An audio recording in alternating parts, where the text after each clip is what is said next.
Ingrid Chauvin brise enfin le silence. Et ce qu'elle révèle sur Thierry Pétieux est plus douloureux que toutes les rumeurs. Une fissure qu'on croyait éteinte cachait, en réalité une blessure jamais refermée. Et dans un instant, vous comprendrez pourquoi elle s'est tue pendant tant d'années.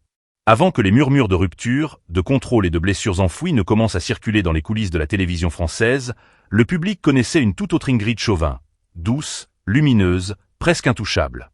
Pendant des années, elle a occupé l'écran comme une évidence, une figure de résilience dont le sourire maîtrisé semblait dire que rien, absolument rien, ne pouvait l'ébranler. À ses yeux, on lisait une force calme, dans sa voix, une douceur que la France croyait durable. Mais derrière cette lumière parfaitement polie, se cachait une zone de silence que peu avaient réellement tenté d'explorer. Depuis ses débuts, Ingrid portait en elle un charme singulier. Elle n'avait pas besoin d'en faire trop. Sa seule présence imposait le silence, un silence respectueux, presque fragile. Les réalisateurs affirmaient qu'elle n'avait pas à jouer, que son regard suffisait à raconter ce que d'autres peinaient à exprimer en plusieurs pages de dialogue. Pour le public, elle incarnait cette femme dont la douleur semblait se déposer délicatement sous le maquillage, sans jamais déborder, sans jamais se dire. C'était là le cœur du paradoxe. Une femme puissante sur les plateaux, mais étonnamment discrète dans la vie privée. Une célébrité nationale dont l'intimité demeurait un territoire glacé, inaccessible. Ceux qui la connaissaient bien racontaient tous la même chose. Ingrid parlait peu d'elle, offrait sa douceur aux autres, mais retenait ses propres émotions comme si elles étaient trop lourdes pour être confiées au monde. Ce silence, perçu au départ comme une élégance, devint peu à peu un voile dissimulant quelque chose de plus profond et de plus sombre. Lorsque son histoire avec Thierry Pétieux s'est dévoilée au public, on a cru voir un couple solide, adulte, serein. Pas de scandale, pas de débordement, pas de démonstration excessive. Une union tranquille, presque exemplaire. La presse célébrait la femme à la lumière douce, celle qui semblait avoir trouvé un équilibre rare dans un milieu où les relations s'effritent aussi vite que la gloire. Les fans y voyaient la preuve que, parfois, les célébrités pouvaient encore toucher un bonheur simple. Mais la lumière des projecteurs ne montre jamais la totalité. Plus Ingrid brillait à l'écran, plus elle se retirait en coulisses. Ses sourires se faisaient plus brefs, ses interviews plus prudentes, ses mots plus pesés. Certains journalistes affirmaient avoir surpris, l'espace d'une seconde, une fatigue étrange dans ses yeux, une ombre discrète, mais persistante. Alors les questions ont commencé à naître. Pourquoi cette femme si franche dans son jeu restait-elle si réservée quand il s'agissait d'elle-même ? Pourquoi choisissait-elle si souvent le silence, même lorsqu'une simple phrase aurait suffi à rassurer le public? Et surtout, qu'essayait-elle de protéger? Une lumière éclatante porte toujours en elle son propre prix. Et parfois, ce prix commence à se payer au cœur même de la maison où l'on pensait trouver la paix.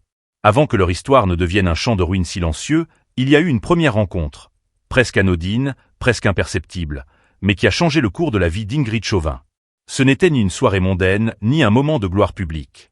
Juste un couloir de studio, une odeur de maquillage chaud, et ce bruit feutré des pas qu'on n'entend que dans les lieux où chacun cache quelque chose. Thierry Pétieux était là, appuyé contre un mur, observant une scène qu'il ne dirigeait pas encore. Et lorsqu'elle est passée devant lui, le temps a ralenti d'une fraction de seconde, suffisante pour inscrire un basculement que ni l'un ni l'autre ne comprirent immédiatement. À ce moment-là, Ingrid sortait d'une journée longue, les yeux cernés mais la démarche droite, ce mélange étrange de fragilité et de force qui faisait d'elle une actrice à part. Thierry, lui, portait cette assurance tranquille des hommes qui savent lire plus qu'on ne leur dit. Il ne sourit pas tout de suite. Il la regarda simplement, comme si ce regard contenait une question qu'elle n'avait jamais su formuler. On raconte que la première phrase qu'il lui a dite n'avait rien d'extraordinaire, mais que le ton, lui, avait tout d'un avertissement doux, un ton qui dit « je t'ai vu », alors que personne ne le disait vraiment. Au fil des jours, leur proximité s'est tissée sans qu'aucun geste fort n'en marque le début. Une pause café partagée dans un silence étonnamment confortable. Un commentaire professionnel qui ressemblait davantage à une confession qu'à une critique. Une main qui frôle la sienne en lui tendant un script. Rien n'était spectaculaire, tout était chargé. Car ce qui les rapprochait n'était pas la passion immédiate, mais cette sensation dangereuse d'être compris, vraiment compris, en un instant. Ingrid, qui avait appris à se protéger de l'effervescence des coulisses, sentit pourtant sa garde baisser devant lui. Il l'écoutait comme si chaque mot avait une importance vitale. Il la regardait comme si son calme était une force et non une faiblesse. Et pour la première fois depuis longtemps, elle eut l'impression d'être vue non pas comme une actrice, mais comme une femme qui cherche un endroit où déposer ses silences. Mais chaque histoire qui commence trop doucement porte en elle un tremblement imperceptible. Quelques détails, minuscules mais lourds, auraient pu tout annoncer. La façon dont Thierry observait les conversations d'Ingrid avec les autres, comme s'il en évaluait la nécessité. Le léger durcissement de son regard lorsqu'elle riait avec un collègue. Une question posée sur un ton neutre, mais dont le sous-entendu semblait vouloir mesurer quelque chose en elle. Personne ne les remarqua, ces fissures microscopiques. Pas même Ingrid, qui voyait en Thierry une présence rassurante dans un monde instable. Elle ne savait pas que derrière cette attention se cachait déjà un mouvement plus profond, une ligne de faille qui n'attendait qu'un choc pour se fracturer. Et ce choc, elle ne pouvait pas encore l'imaginer. Les premières années entre Ingrid Chauvin et Thierry Pétieux ressemblèrent longtemps à un refuge. Avant que les murmures, les doutes et les silences pesants ne s'installent, il y eut une période suspendue, presque irréelle, où tout semblait converger vers une forme de bonheur simple, rare, presque interdit aux gens de leur monde. Dans les studios, on disait que Thierry lui apportait une stabilité que même la célébrité ne pouvait lui offrir.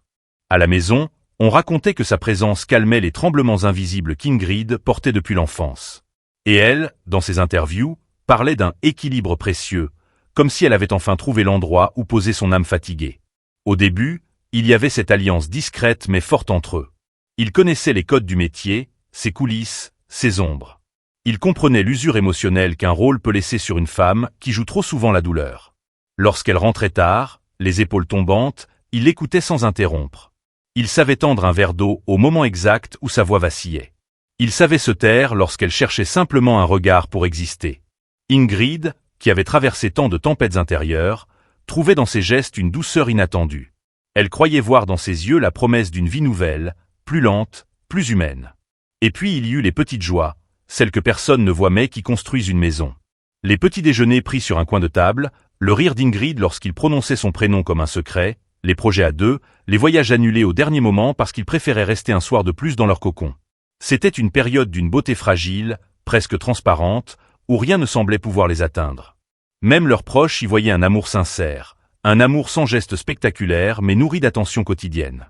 Mais dans chaque lumière, il existe une ombre qui attend son heure. À mesure que leur relation gagnait en profondeur, certains détails commencèrent à se déplacer, comme des meubles qu'on retrouve un peu trop proches des murs. Thierry devint plus attentif, trop peut-être, aux amitiés d'Ingrid, à ses nouvelles rencontres professionnelles, à ses horaires. Rien de brutal, rien d'évident. Juste des questions légèrement trop précises, des silencieuses évaluations lorsqu'elle racontait sa journée, des commentaires sur ses choix artistiques qui prenaient parfois la forme d'un conseil alors qu'ils ressemblaient à un avertissement doux. Ingrid ne voyait pas encore la nuance. Pour elle, ce souci minutieux qu'il portait à sa vie était une marque d'attachement. Elle croyait à la bienveillance, à la protection. Elle souriait lorsqu'il lui proposait de relire un script pour l'aider, ou lorsqu'il lui conseillait de refuser certains projets trop exigeants. Elle n'interprétait pas encore les silences prolongés lorsqu'elle se montrait trop indépendante, ni les regards qui semblaient peser davantage qu'une phrase dure. La lumière qu'ils partageaient avait pourtant commencé à changer de couleur. Ce qui était chaleur devint peu à peu une chaleur contrôlée, mesurée, surveillée. Ce qui était soutien devint une forme subtile de cadrage. Et ce qui ressemblait à une main tendue devint, par moments, une main qui retenait. Mais rien n'était suffisamment net pour qu'Ingrid puisse nommer ce qu'elle ressentait. C'était juste une impression, un souffle froid dans une pièce pourtant chauffée. Elle continuait de sourire, de rassurer, de croire que l'amour, le vrai, est toujours accompagné de concessions invisibles. Elle ignorait encore qu'à ce moment précis, la fissure avait déjà commencé à s'ouvrir. Une fissure si fine qu'elle paraissait innocente, mais qui, un jour, changerait tout. La lumière n'a pas disparu d'un coup. Elle s'est éteinte lentement, par petites lampes, comme dans une maison où l'on ferme une pièce après l'autre. Ce fut d'abord une nuance dans le ton de Thierry, une inflexion trop sèche lorsqu'Ingrid évoquait un projet auquel il ne croyait pas. Puis vinrent ces silences étrangement lourds, qui tombaient entre eux comme un rideau qu'on ne sait plus comment relever. Rien de brutal, rien d'évident. Juste une succession de micro-chocs, si subtils qu'Ingrid ne pouvait pas encore les nommer, mais qui s'inscrivaient en elle comme de minuscules échardes. Le contrôle arriva d'abord sous forme de précaution. Thierry disait vouloir la protéger, du stress, des choix professionnels risqués, des personnes qui ne lui voulaient pas du bien.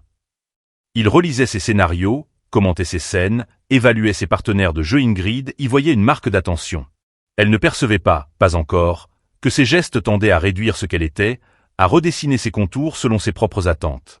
Puis, presque imperceptiblement, les limites se déplacèrent. Thierry commença à commenter sa manière de se tenir en interview, de rire avec un collègue, de choisir ses tenues pour les avant-premières. Il le disait avec douceur, parfois même avec humour, mais quelque chose dans son regard disait autre chose. Une attente, un jugement, une façon de peser chaque réaction d'Ingrid comme s'il cherchait la faille. Elle, par réflexe, s'adaptait. Parce qu'elle voulait préserver la paix. Parce qu'elle croyait que l'amour, c'était aussi ça, s'ajuster. Mais l'ajustement devint renoncement. Les soirées entre amis furent remplacées par des dîners à deux, soigneusement contrôlés. Les confidences d'Ingrid se firent rares, car chaque mot semblait déclencher un sous-entendu. Ses rires se firent plus mesurés, ses gestes plus prudents. À la moindre contrariété, Thierry se refermait, se taisait, laissait derrière lui une chambre froide où Ingrid se sentait soudain minuscule. Elle essayait de briser ses silences, mais il répondait par un regard fixe qui disait « Tu sais très bien pourquoi ». C'est ainsi qu'on commence à disparaître. Un jour, dans un studio, Ingrid reçut une remarque blessante de sa part, prononcée devant une équipe entière, sur un ton faussement professionnel. Ce n'était pas une critique de travail. C'était une humiliation parfaitement ciselée. Elle sentit son visage se figer, son souffle se couper, mais elle sourit, comme on sourit quand on apprend à survivre. Et personne, absolument personne, ne vit la fissure qui venait de s'ouvrir sous ses pieds. Avec le temps, Thierry devint moins tendre, moins patient.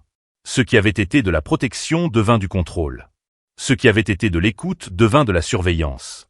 Les discussions se transformèrent en interrogatoires légers. Où étais-tu? Avec qui? Pourquoi si longtemps?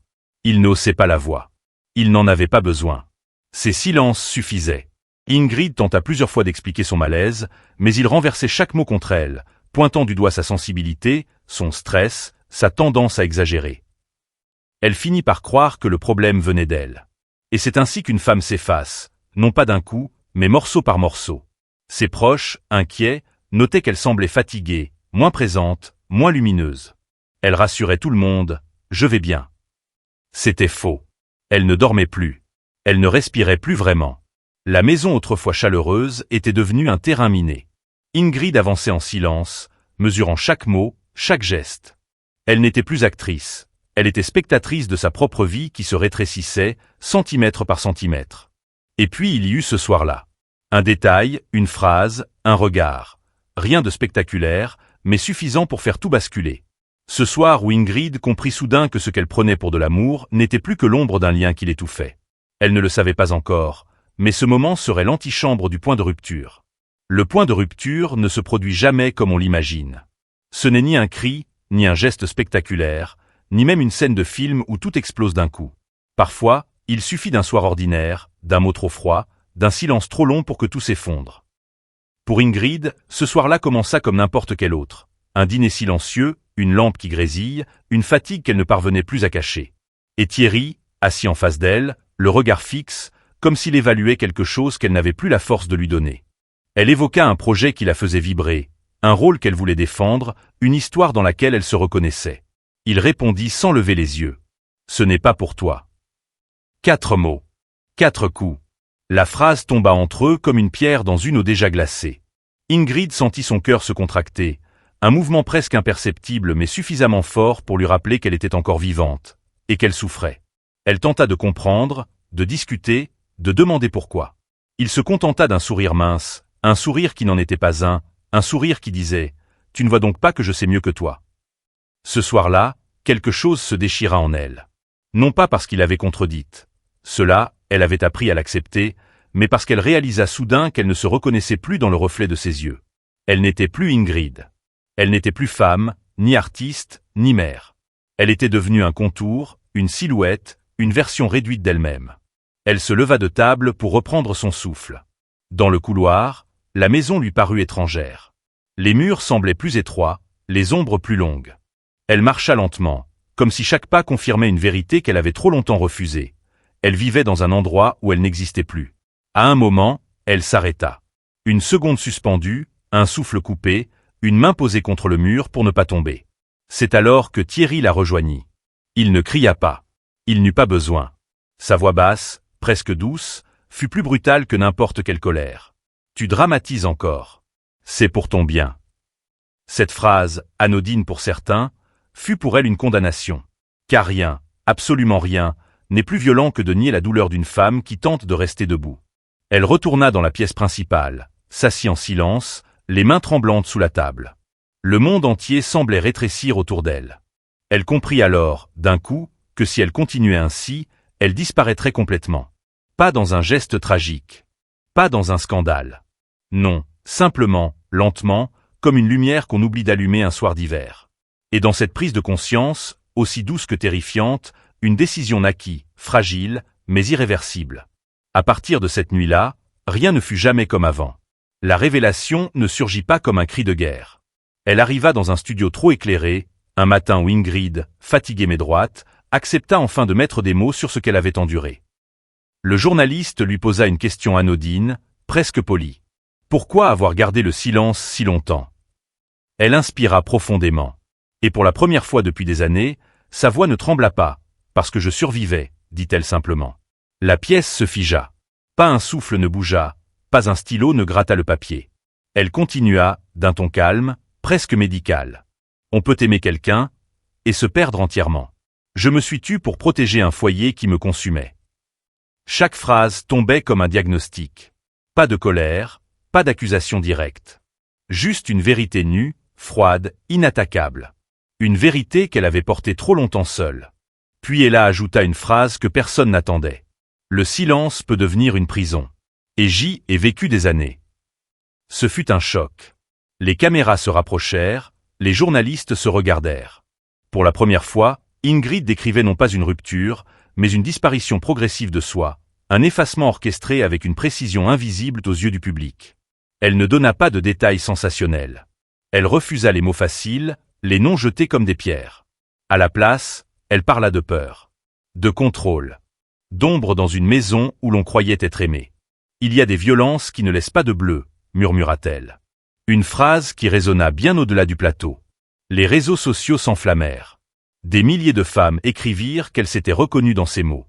La presse parla de courage, les experts de résilience, certains proches de « vérité qui dérange ». Ingrid, elle, ne cherchait ni l'héroïsme ni la vengeance. Elle cherchait simplement à reprendre possession de sa propre histoire. Mais au moment où l'interview touchait à sa fin, elle prononça une dernière phrase, presque un aveu intime, qui fit frissonner toute la salle. Le plus difficile n'a jamais été de partir, mais d'admettre que j'étais déjà parti depuis longtemps. Ces mots, lourds comme un verdict, ne faisaient pas qu'expliquer le passé. Il annonçait aussi quelque chose de plus vaste, quelque chose que personne n'avait encore compris. La renaissance d'Ingrid Chauvin ne prit pas la forme d'un triomphe public, ni d'un grand discours de victoire. Elle commença dans le silence, un silence enfin choisi, enfin libre. Le matin, la lumière entrait différemment chez elle, plus douce, plus lente, comme si le monde avait décidé de respirer à son rythme. Ingrid retrouvait des gestes simples. Préparer un café, marcher sans se presser, sentir le poids de son propre corps sans qu'aucun regard ne le juge. Elle réapprit à habiter sa vie, à ne plus s'excuser d'exister, à regarder devant elle sans attendre qu'on lui dicte la direction. Dans son travail, quelque chose changea aussi. Son jeu devint plus profond, plus brut, comme si chaque rôle lui offrait une parcelle de réparation. Les équipes parlaient d'une Ingrid retrouvée, mais elle savait qu'il s'agissait d'autre chose. Elle était en train de devenir une femme qu'elle n'avait jamais eu le droit d'être. Lorsqu'on lui demanda un jour si elle regrettait son silence, elle répondit doucement. Non. Il m'a appris ce que vaut ma voix. Et c'est là, peut-être, que réside sa véritable renaissance. Non pas dans l'éclat d'un renouveau spectaculaire, mais dans cette certitude intime que la paix ne se reçoit pas. Elle se construit, pierre par pierre, souffle après souffle. Et derrière ce calme retrouvé, une dernière question demeure encore en suspens. Que fera-t-elle maintenant qu'elle a enfin repris possession d'elle-même ?